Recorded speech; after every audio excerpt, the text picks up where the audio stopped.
آفاق کے ہر ہر گوشے میں قرآن سنا کر دم لینا۔ اعوذ باللہ من الشیطان الرجیم، بسم اللہ الرحمن الرحیم۔ لاتعداد درود و سلام نبی صلی اللہ علیہ وآلہ وسلم پر اور ان کی آل پر، حضرت ابراہیم علیہ السلام پر اور ان کی آل پر۔ اللہ رب العزت سے دعا ہے کہ اللہ رب العزت ہمارے ماں باپ کے اوپر رحم فرمائے اور ان کو صحت و تندرستی عطا فرمائے، اور جن کے والدین دنیا سے چلے گئے ہیں اللہ پاک ان کی مغفرت فرمائے، آمین ثم آمین۔ آج ہم شروع کریں گے سورہ نساء کی آیت نمبر 41۔ اللہ سبحانہ وتعالیٰ فرما رہے ہیں، پس کیا حال ہوگا جس وقت کے ہر امت میں سے ایک گواہ ہم لائیں گے اور آپ صلی اللہ علیہ وآلہ وسلم کو ان لوگوں پر گواہ بنا کر لائیں گے۔ اس کے بارے میں یہ لکھا ہوا ہے کہ ہر امت میں سے، اللہ اکبر، ہر امت میں سے اس کا پیغمبر اللہ تعالیٰ کی بارگاہ میں گواہی دے گا کہ اے اللہ پاک، ہم نے تیرا پیغام اپنی جو امت تھی اس تک پہنچا دیا، اگر انہوں نے نہیں مانا تو اس میں ہمارا کوئی قصور نہیں ہے۔ تو اللہ تعالیٰ ان سے فرمائیں گے کہ تمہارے پاس کیا پروف ہے کہ تم نے اپنا پیغام جو تمہیں دیا گیا تھا وہ آگے پہنچا دیا؟ تو اس کے اوپر نبی صلی اللہ علیہ وآلہ وسلم گواہی دیں گے کہ ہاں یا اللہ پاک، یہ لوگ سچ بول رہے ہیں، یہ جو نبی ہیں کہ واقعی انہوں نے اپنا پیغام پہنچایا۔ آپ صلی اللہ علیہ وآلہ وسلم کے پاس دلیل یہ ہوگی کہ جو قرآن آپ صلی اللہ علیہ وآلہ وسلم پر نازل ہوا، جو ہم پڑھ رہے ہیں، اللہ تعالیٰ مجھے اس کا دنیا اور آخرت میں اجر دے، اس کی بیس پر اس میں انبیاء علیہ السلام کے جو ہوا پیچھے وہ سارا کچھ لکھا ہوا ہے، اس کی پوری ڈیٹیل ہے۔ تو اس بنا پر کہ قرآن جو ہے وہ اللہ تعالیٰ کی طرف سے اور حق ہے اور سچ ہے، یہ پروف ہوگا۔ حضرت عبداللہ بن مسعود رضی اللہ تعالیٰ عنہ فرماتے ہیں کہ ایک دفعہ آپ صلی اللہ علیہ وآلہ وسلم نے مجھ سے قرآن سننے کی خواہش ظاہر کی، تو میں جب قرآن سنا رہا تو جب یہاں پہنچا سورہ نساء کی 41 نمبر آیت پہ، تو آپ صلی اللہ علیہ وآلہ وسلم کے آنسو نکل آئے، فرمایا بس کرو۔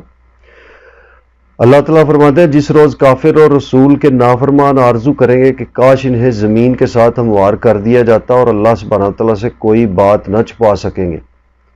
اللہ اکبر، یہ اتنا دن سخت ہوگا۔ اللہ تعالیٰ فرماتے ہیں ایمان والو، جب تم نشے میں مست ہو تو نماز کے قریب بھی نہ جاؤ جب تک کہ اپنی بات کو سمجھنے نہ لگو، اور جنابت کی حالت میں، یعنی اگر آپ پاکیزگی کی حالت میں نہیں ہو تو حالت میں جب تک کہ غسل نہ کر لو۔ ہاں، اگر راہ چلتے گزر جانے والے ہو، اگر راستے میں جا رہے ہو، کوئی وسائل نہیں ہے وضو کرنے کے، طہارت کرنے کے، ٹھیک ہے، تو اور بات ہے۔ اور اگر تم بیمار ہو یا سفر میں ہو تو تم میں سے کوئی قضائے حاجت سے آیا ہو یا تم عورتوں سے مباشرت کی ہو اور تمہیں پانی نہ ملے تو پاک مٹی کا قصد کرو اور اپنے منہ اور ہاتھ مل لو، بے شک اللہ سبحانہ تعالیٰ معاف کرنے والا، بخشنے والا ہے۔ یہ تیمم کے بارے میں بات ہو رہی۔ اللہ تعالیٰ کتنا رحم کرنے والا ہے، اس کی سب سے جو بڑی دلیل ہے وہ سورہ طٰہٰ میں آگے آئے گی کہ دنیا میں سب سے جو بڑا ظالم تھا وہ تھا فرعون، جو اپنے آپ کو کہتا تھا کہ میں رب ہوں، اور لوگوں کے اوپر ظلم کرتا تھا۔ جن کے ہاں بچے پیدا ہوتے تھے، بیٹے، ان کو چھوڑ دیتا تھا، عورتوں بچیوں کو قتل کروا دیتا تھا۔ تو اتنا مطلب ظالم آدمی ہے۔ اور جب موسیٰ علیہ السلام کو اللہ تعالیٰ نے معجزات دیے اور فرمایا کہ اے موسیٰ، اسے جا کے نرمی سے سمجھانا، کسے؟ فرعون سے، جو سب سے بڑا ظالم، کہ نرمی سے سمجھانا، شاید وہ سمجھ جائے۔ تو یہ دلیل ہے بہت بڑی کہ اللہ سبحانہ وتعالیٰ بڑا رحم کرنے والا ہے، لیکن اس کی شرط یہ ہے کہ ہم اس کی رحم کی امید رکھیں، نا امیدی نہیں ہونی چاہیے۔ یہ رزق، یہ وسائل، یہ سارا کچھ جو دنیا داری میں ہم دیکھ رہے ہیں، یہ چند دن کی ایک مہلت دی گئی ہے ہمیں، یہ سدا ہمارے ساتھ نہیں رہے گا۔ اللہ تعالیٰ ہمیں سیدھے راہ پہ چلنے کی توفیق عطا فرمائے۔ آگے اللہ تعالیٰ فرماتے ہیں کیا تم نے انہیں نہیں دیکھا جنہیں کتاب کا کچھ حصہ دیا گیا اور وہ گمراہی خریدتے ہیں اور چاہتے ہیں کہ تم بھی راہ بھٹک جاؤ؟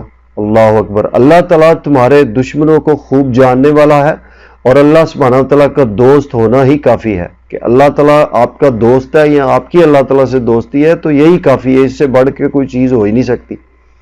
اور اللہ سبحانہ تعالیٰ کا مددگار ہونا بس ہے کہ اللہ تعالیٰ جب کسی کی مدد کرتا ہے